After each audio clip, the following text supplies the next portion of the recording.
성경에 수많은 사람들이 나타나지만 그들 중에서 아마도 모세는 아주 중요한 믿음의 사람들 중에 하나라고 해도 과언이 아닐 것입니다. 예수님께서는 하나님의 아들이셨지만 히브리서의 표현을 보면 하나님의 나라의 하나님의 집에 종들 가운데서 가장 충성된 종이라 모세를 그렇게 지칭하고 있죠. 그리고 예수께서 소위 십자가를 지시기 전 산 정상에서 변화되셨다. 그래서 변화산이라 우리가 보통 편의적으로 부르는 그곳에서 예수님에게 나타나서 이제 십자가를 지셔야 되는 예수께 힘을 불어넣어 드리는 믿음의 사람으로서 모세와 엘리야가 나타나죠. 그리고 요한계시록 11장에서도 하나님의 백성들이 끝까지 하나님 앞에서 사명을 감당하게 되는 소위 스가랴에서도 예언이 되어졌었던 두 감람나무로 상징되는 하나님 나라의 충성스러운 일꾼으로서 그 모델이 모세와 엘리야로서 이렇게 설명이 되어집니다. 그러니 성경에 이런 예들 외에도 모세의 어떤 인물됨, 모세가 얼마나 대단한 존재인가 하는 것을 우리가 살펴만 봐도 이 한 시간도 부족할 겁니다. 정말 모세 대단한 사람이죠. 아마도 하나님께서 우리 모두 다를 창세 전에 선택하시고 또 우리를 어떻게 쓰실지 하나님의 모든 계획과 섭리가 있으셨겠지만 그 모든 것을 주위 사람들이 다 알고 있는 것은 아닐 것입니다. 예컨대 삼손이 태어나기 전에는 그 부모에게 하나님의 사자가 나타나서 이제 너희 집에 태어날 아이는 하나님의 나실인이 될 거다. 이런 예언을 해 주었잖아요. 근데 사실 모세에게는 그런 얘기는 없죠. 그냥 바로가 아들을 낳으면 죽이라고 하는 그 참혹한 환경 가운데에서 이 모세가 태어났습니다. 자, 2절 말씀을 보면 그 여자가 임신하여 아들을 낳으니 그다음 뭐라 그러죠? 그가 잘생긴 것을 보았다. 여러분, 갓난 아기가 잘생기면 얼마나 잘생길까요? 부모님들은 다 이쁘다 하긴 하더군요. 또 할아버지 할머니들도 우리 손녀가 참 이쁘다고 얘기를 하시대요. 근데 전 참 신기했어요. 저희 위로 누나 5이 12명의 조카를 낳고 제 아내도 3명의 아들을 낳았는데 저희 집에 관련된 15명의 아이를 봤을 때는 왜 이렇게 안 이쁘죠? 전부 다? 다른 집의 아이들은 다 이쁘다는데 제가 볼 때는 객관적으로 냉정하게 평가를 하면 조금 지나서 한 100일 지나고 한 6개월 지나고 돌이 됐을 때 조금 이쁜 아이도 덜어 있었습니다. 그러나 태어난 지 하루 이틀 됐을 때 이제 태어난 아기를 봤을 때는 제 눈에는 그렇게 이뻐 보이진 않았어요. 그러니 여기서 말하고 있는 이 그가 잘생겼다. 히브리서에서도 11장에서 이 부분을 정확하게 짚어주고 있습니다. 이 아이의 아름다움을 보고, 자, 이거 아무리 모세가 예를 들어 잘생겼다. 그래서 신학자들에 따라서는 인간의 눈으로 보는 외모적인 잘생김이 아니라 하나님이 볼 때 아름다웠다 하는 표현이다. 갓난 아기가 하나님 보시기에 아름다워 뭐가 그렇게 아름답겠어요? 태어나자마자 찬송가라도 한 곡 좀 불렀나요? 아니면 태어나면서 사도신경을 외우기라도 했을까요? 뭘 그렇게 하나님 앞에 보기에 아름다워서 이 어머니가 이 아이를 목숨 걸고 키웠겠느냐 하는 겁니다. 여러분, 분명히 1장 22절을 보면은 바로의 그 명령이 선포되죠. 그러므로 바로가 그의 모든 백성에게 명령하여 이르되 아들이 태어나거든 너희는 그를 어떻게 하라 그래요? 나일강에 던지고 딸이거든 살려두라. 그 이전에 이미 히브리인의 산파, 출산을 돕는 산파들을 통해서 남자아이들은 다 죽이려고 그랬죠. 근데 이 산파들이 말을 안 들으니 이제 아예 대놓고 공개적으로 아들이면 나일강에 던져 죽이라 그랬습니다. 자, 그러면 성경에 어떤 그런 사례가 정확히 보고되고 있지는 않지만 만약 아들을 낳았는데 나일강에 던지지 않고 바로의 명령에 순종하지 않고 그 아이를 목숨 걸고 키웠다면, 그 사실이 바로와 바로의 군병에게 발각이 되었다면 이 아이와 이 집안 사람들을 어떻게 했을까요? 여러분, 이 어머니가 아들이 지금 모세 한 명만 있는 건 아니잖아요. 이스라엘인들도 우리 못지않게 아들의 중요함, 이런 것이 이 고대 성경이 기록될 시대에는 훨씬 더 강조가 되었죠. 그러니까 미리암이 있었더라도 분명히 이 집안에 아들이 필요했을 겁니다. 그러나 우리가 잘 아는 대로 이미 아론이라고 하는 아들이 있잖아요. 다시 태어난 이 모세라고 하는 아들을 한번 키워보겠다고 목숨 건 행동을 했다가는 그 부모 두 명과 이미 태어나서 자랄 대로 잘 자란 아론과 미리암의 목숨까지도 어떻게 될지 모르는 거죠. 그런데 이 어머니는 이 모세를 석 달 동안이나 목숨을 걸고 숨겼었다 하는 겁니다. 뭐가 보였나요? 이 아이가 이제 미리암이 따라가서 나일강에 띄워놓으면 바로의 딸 공주가 건져내서 키워줄 것이고, 그래서 하나님의 위대한 종이 돼서 우리 민족을 구출할 자라는 어디 그런 예언이 있습니까? 그런 것을 미리 다 알고 있었기 때문에 지금 목숨 걸고 이렇게 하는 건가요? 그렇지 않죠. 그저 자기가 낳은 아들이니까, 그를 사랑하기 때문에, 그를 돌보고 싶은 그의 긍휼과 은혜의 마음이 이 모세를 돌보았기 때문에 하나님의 그 위대한 종 모세는 그 사명을 감당할 수 있었다 하는 것입니다. 여러분, 우리 권찰님들이 구역의 가족들을 돌아볼 때에 이 사람이 과연 끝까지 신앙생활을 잘 하려는지, 또 내가 돌본 만큼 하나님 안에서 은혜 가운데 잘 자라나려는지, 정말 하나님 앞에 귀한 일꾼이 되려는지 우리는 그 가능성을 전혀 알지 못합니다.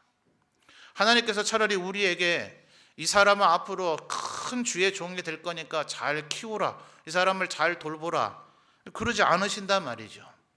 그러니 모세가 분명히 하나님의 섭리 가운데 하나님의 종으로 크게 쓰임받을 사람이었을 것은 분명하지만 그 구체적인 두각이 나타난 건 80년이 지나서잖아요. 그 80년이 될 때까지 이 어머니나 이 누나는 도무지 알지 못하는 가운데서 이 모세를 목숨을 걸고 돌봤다 하는 겁니다. 석 달 동안, 여러분, 하루 이틀 3일도 아니고 세 주일도 아닌 석 달입니다. 오늘이 11월 11일이죠. 석 달 전이면 8월 11일입니다. 맞습니까? 요즘 제가 셈이 좀 둔해져 가지고요. 맞죠? 예. 그때 무슨 일이 있었는지 기억나시나요? 8월 11일부터 지금 11월 11일까지 우리 교회에서 무슨 일들이 있었는지 다 머릿속에 기억은 나십니까? 참 짧지 않은 기간이죠. 언제라도 바로의 군대가 들어와서 이 모세에 관련된 이 광경을 영화나 애니메이션으로 묘사하고 있는 그런 대목들을 보면 이스라엘 백성들이 그렇게 순순히 자기 아들을 낳았는데 나일강에 던질 부모가 몇 명이나 되겠어요.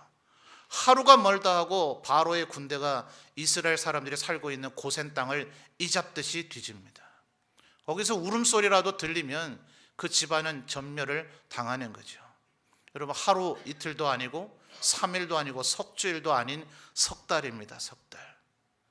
이런 정말 눈물겨운 헌신의 돌봄이 있었을 때 하나님의 위대한 종 모세는 키워져 가고 있었더라 하는 겁니다.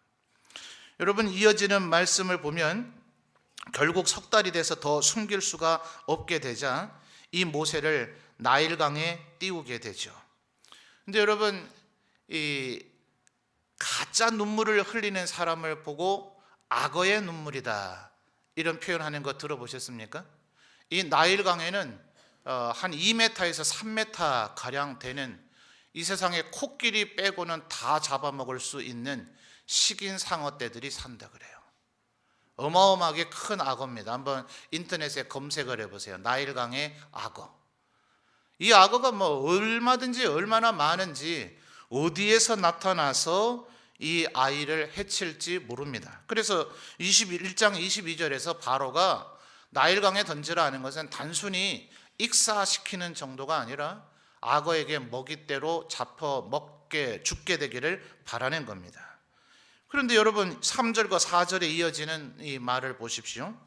아마도 이 미리암의 나이가 모세와의 몇 살 차이인지, 아론과의 나이 차이는 알려주지만 미리암의 나이는 정확히 성경이 우리에게 알려주지는 않죠. 그러나 아마도 성경학자들은 그저 한 12살 정도, 10살에서 12살 정도 되지 않았겠는가 그렇게 봅니다. 방금 전에 말씀드렸듯이 이 나일강의 악어들은 코끼리 빼고는 다 잡아먹을 수 있을 정도의 그 괴력이 아주 유명한 동물 중에 하나입니다. 12살 된 여자아이, 이건 뭐 한 입이면 끝날 수 있지 않겠어요? 지금 이 미리암은 모세를 살리는 게 목적이 아니라 자기 목숨 건지기도 좀 위태한 상황입니다. 이 나일강에서 갈대 사이에, 3절 하반절 마지막 단어가 그렇죠? 나일 강가 갈대 사이에 두고 그의 누이가 어떻게 되는지 알려고 멀리 섰다. 그런데 5절 말씀을 보니까 정말 하나님의 은혜로 그 넓디 넓은 나일강에서 바로의 딸이 목욕하고 있는 장소로 이 모세를 태운 상자가 그곳으로 흘러갑니다. 근데 그 어머니를, 이 젖을 먹이는 그 어머니가 있으면 좋겠다, 히브리 사람의 악이다, 그럴 때 7절 말씀을 보면 그의 누이가 바로의 딸에게 가서 내가 유모를 불러다가 아이의 젖을 먹게 할까요? 이렇게 제안을 합니다. 여러분, 이게 자연스러운 상황입니까? 히브리인이면은 기본이 노예입니다. 미리암도 노예죠. 노예 집안의 작은 계집아이가 바로의 공주가 목욕하고 있는 장소에 접근한다. 우리 한국적 정서와 이 애굽의 고대 정서가 뭐 얼마나 달랐겠어요. 우리보다 더 노예에 대해서 무시하면 무시했지 인권 존중하는 사회는 아니었을 겁니다. 아마도 미리암은 이 공주의 목욕 장소에 접근한 이유만으로도 죽임을 당하기에 이유는 충분했을 거예요. 지금 미리암은 어떻게 하고 있습니까? 이 모세를 어떻게 하든지 살리기 위해서 이 나일강에 숨어 있는 것을 불사했고, 그리고 바로의 딸 공주에게 나아가서 유모를 구해 와도 되겠느냐, 유모를 구해 드릴까요? 이런 제안을 하는 용기를 냈습니다. 이 어머니와 이 누나 미리암이 없었다면 하나님의 위대한 종 모세는 어떻게 됐을까요? 전혀 이 모세의 가치, 가능성을 알지 못하는 가운데에서 이 어머니와 누나는 이렇게 모세를 돌봤다 하는 것입니다. 그래서 우리 권찰님들께서 이러한 마음으로 우리 구역원들을 돌봐주실 때 여러분의 구역의 그 구성원들 가운데 하나님 앞에 크게 쓰임받을 귀한 일꾼이 자라나게 될런지 모른다 하는 것입니다. 그래서 한 사람을 소중히 여기는 마음으로 우리의 구역원들을 더욱더 힘써 잘 돌보시는 우리 모든 권찰님들이 되시길 주님의 이름으로 축원합니다. 자, 그런데 오늘 본문을 두 곳, 세 곳 읽으면 조금 번거로울 것 같아서 출애굽기 2장만 읽었습니다만 2장 16절 이하부터를 보면 또 다른 한 여인이 나타나죠.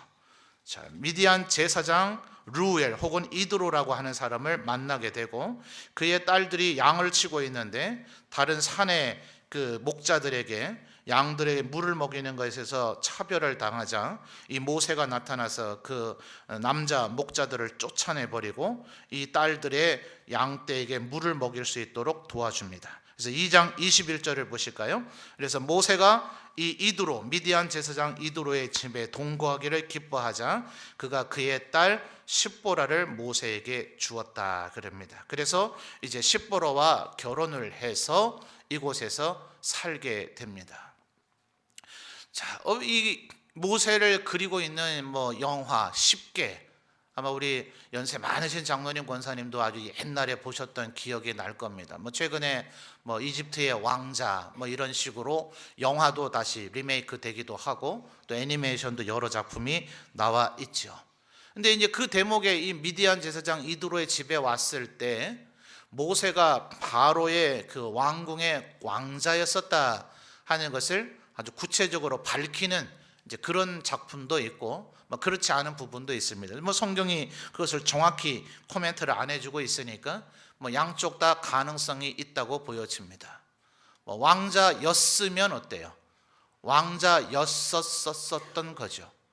지금 왕자라면 이 미디안 광야, 허허벌판, 그저 목축업을 하는 몇몇 사람들만 살고 있는 이 황량한 광야 땅에 이집트의 왕자가 혼자 왔을 리가 없죠.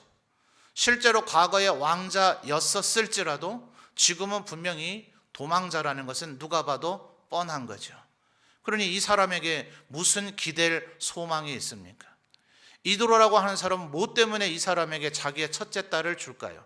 십보라는 또 뭐 때문에 이런 도망자, 뭐 살인자로서 지금 도망을 가고 있는지 뭐 그런 부분을 다 말했다 안 했다 할지라도 무엇 때문에 이런 남자의 아내가 되느냐 하는 것입니다. 여러분 한 장 더 넘겨가서 4장으로 한번 가보죠. 4장 24절에서 26절까지를 한번 더 보겠습니다. 자, 4장 24절에서 26절입니다. 같이 한번 우리 성도님들 읽어주시기 바랍니다. 시작.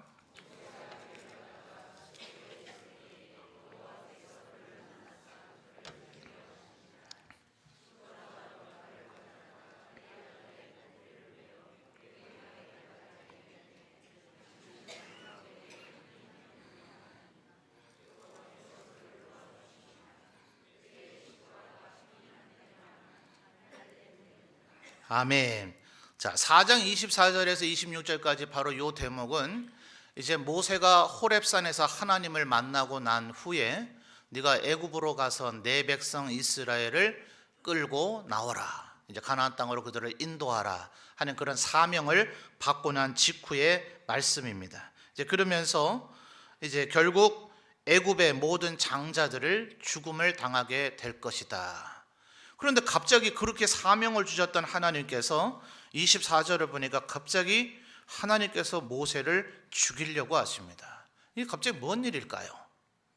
하나님께서 호렙산에 그냥 광야에, 미디안 광야에서 벌써 40년째 살고 있는 모세에게 어느 날 갑자기 나타나서 너는 내가 세울 나의 종이니 애굽으로 가서 내 백성을 이끌어내라, 이런 사명 주시고 모세가 그거 잘 안 하려 하잖아요. 제가 말을 잘 못합니다, 입이 아둔합니다, 저 못 갑니다 이러고 있는데 두 번, 세 번 화를 내시기까지 하시면서 내가 너를 보내지 않느냐, 너에게 능력을 준다 하지 않느냐, 네 형 아론을 붙여준다 하지 않느냐, 이렇게 거의 등 때밀다시피 하면서 모세를 보내시던 그 하나님께서 갑자기 모세를 죽이려고 하십니다. 아마 이유는 할례 때문이다. 26절 하반절을 보니까 할례 때문이다 이런 얘기가 나오죠. 그래서 지금 이제 모세는 과연 이때까지 할례를 받았는가? 성경이 정확히 코멘트를 안 해줘요. 아마 게르솜의 지금 첫째 아들이 게르솜인데 게르솜에게 할례를 아직 하지 않았었기 때문에 하나님께서 모세에게 진노하셔서 죽이려고 한 것이 아닌가, 뭐 이렇게 지금 추정을 합니다. 지금 이 읽은 4장 24절에서 26절은 구약에 좀 이해하기 어려운 좀 그런 본문들 가운데 하나입니다. 하나님 왜 그러실까? 잘 알기 어려운 거죠. 자, 아까 우리 읽었던 2장 6절로 한번 되돌아가서 볼까요? 자, 2장 6절을 보시면 바로의 딸인 이 공주가 이 아이를 봤죠. 자, 2장 6절 같이 읽어볼까요? 열고 그 아기를 보니 아기가 우는지라 그가 그를 불쌍히 여겨 이르되 이는 히브리 사람의 아기로다. 여러분 석 달 정도 된 서양 아기를 보면 이 아이가 영국 아이인지 프랑스 아이인지 독일 아이인지 알 수 있을까요? 도대체 이 바로의 딸은 이 모세의 뭘 보고 히브리인의 아기라고 봤을까요? 나일강에 띄웠으니까 이는 분명히 히브리인의 아기다 이렇게 봤을 가능성이 있겠죠. 뭐 애굽인의 자식을 나일강에다 띄워야 할 아무런 이유가 없으니까요. 바로의 명령 때문에 죽여야 되는 상황이니 히브리인의 아기라고 판단할 수밖에 없었을 것이다. 어떤 신학자는 아마 모세가 할례를 한 것을 보고 그가 히브리인의 아기라고 말했을 것이다. 뭐 성경은 더 이상의 얘기를 하지 않으니까 가능성은 양쪽 다 있습니다. 그리고 24절, 아까 읽었던 4장 24절에서 26절까지를 보면 더 놀라운 것은 하나님께서 24절에 모세를 죽이려고 하는 이유가 뭐 때문인지 십보라는 어떻게 알았을까요? 모세가 자기가 할례를 했을 수도 있고 안 했을 수도 있는데, 분명한 건 지금 요때까지는 게르솜에게 아직 할례를 안 한 것은 분명하죠. 그래서 어떤 설교자, 아주 탁월한 설교자예요. 성경 66권을 다 설교해서 설교집까지 내신 목사님의 설교집을 보니까 아마도 이제 이드로와 이 십보라가 반대를 하고 있었기 때문에 모세가 지금까지 할례를 못 주지 않았었겠는가, 뭐 이렇게 보기도 합니다. 또 24절에서 지금 하나님께서 모세를 죽이려 했을 때 모세에게 나타난 증세는 아마도 열병과 같은 질병의 상태로 지금 앓고 있지 않았을까. 그래서 거의 죽어가듯이 앓고 있는 모세가 할례라고 외쳤기 때문에 십보라가 할례를 했을 것이다. 다양한 추측이에요. 성경이 더 이상의 정보를 주지는 않으니까요. 그러나 여러분, 여러 가지 가능성과 상상력이 있지만 본문에 나타난 것 분명한 것은 있죠. 하나님께서는 모세를 죽이려고 하셨다. 왜, 어째서, 무엇 때문에 그렇게 했는지는 모르지만 십보라가 게르솜을 할례해서 그 표피를 던졌다. 그러자 하나님께서 모세를 죽이려고 하시던 그 의도를 멈추셨다. 명백한 건 한 가지죠. 누구 때문에 지금 모세가 살아났습니까? 누구 때문이에요? 십보라 때문이죠. 십보라가 왜 그것을 알게 됐는지, 왜 하나님은 갑자기 모세를 죽이려고 했는지, 뭐 그런 여러 가지 것들은 조금 다양한 가능성이 있고 궁금증이 있어서 나중에 천국 가서 십보라와 하나님께 여쭤보는 수밖에 없을 것 같아요. 뭐 제가 이 설명을 여러분에게 드리기 위해서 여러 주석책을 찾아봤는데 더 이상의 명쾌한 해석은 나오질 않습니다. 성경이 주고 있는 정보가 적기 때문에. 그러나 분명한 것은 십보라 때문에 모세가 살아났습니다. 사명을 지금 목전에 두고 있는 이 상황에서 여러분, 오늘날 여러분이 있기까지 몇 사람의 돌봄과 섬김이 있었습니까?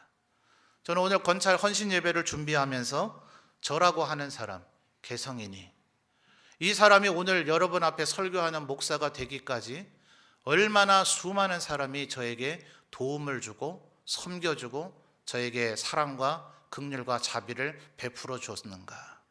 여러분, 위대한 종 모세는 하나님이 아무리 창세전에 예비하시고 선택하신 종이라 하더라도 그 사람은 하늘에서 뚝 떨어진 것이 아닙니다. 어린 갓난아기로부터 이 80세에 하나님 앞에 호렙산에서 사명을 받기까지 수많은, 지금 대표적인 3명의 여인들을 우리가 살펴봤습니다만 수많은 사람들이 모세를 돕고 섬기며 그를 사랑해 주었을 때 그는 하나님 앞에 이렇게 충성스러운 위대한 종이 될 수 있었다 하는 것입니다. 알고 했다고요? 아니요, 몰랐습니다. 모세가 그런 사명을 감당할 사람일지, 그가 이렇게 위대한 사람이 될지, 하나님 앞에 충성스러운 일꾼이 될지 어머니도 누나도 십보라도 하나님이 부르셨다는 건 알았지만 그 이후에 어떤 일이 벌어질지는 아직 모르는 상황 가운데서 그들은 그들의 최선을 다했습니다. 사랑하는 성도 여러분, 우리들이 누군가를 섬길 때 그 섬김이 얼마나 큰 열매를 맺게 될런지 우리는 알지 못합니다. 그러므로 주님께서 뭐라 그럽니까? 우리들이 한 알의 밀알처럼 땅에 떨어져 죽으면 수많은 열매를 맺게 될 것이다. 사랑하는 건찰 여러분, 여러분이 돌아보며 섬기는 구역원들 가운데 하나님 앞에 어떻게 쓰임받을 귀한 일꾼이 있는지 우리는 알지 못합니다. 여러분의 섬김의 그 손길로 하나님께서는 위대한 일을 행하실 것입니다. 이 세상 살아가며 우리가 그 사명 감당할 동안에는 그 일이 다 드러나지 않을지도 모릅니다. 그러나 주님 앞에 섰을 때 주님, 우리를 착하고 충성된 종이라 칭찬하시며 너의 섬김을 통하여 이런 위대한 일이 이루어지게 되었다, 하나님께서 칭찬해 주시리라고 저는 믿습니다. 모쪼록 우리 권찰님들, 또 교사분들, 또 우리 구역장님들, 또 우리 교회 많은 리더들, 우리에게 맡겨주신 이 일을 더욱더 하나님 앞에 최선을 다해서 감당하시는 우리 권찰회와 우리 모든 일꾼들 되시기를 주님의 이름으로 축원합니다.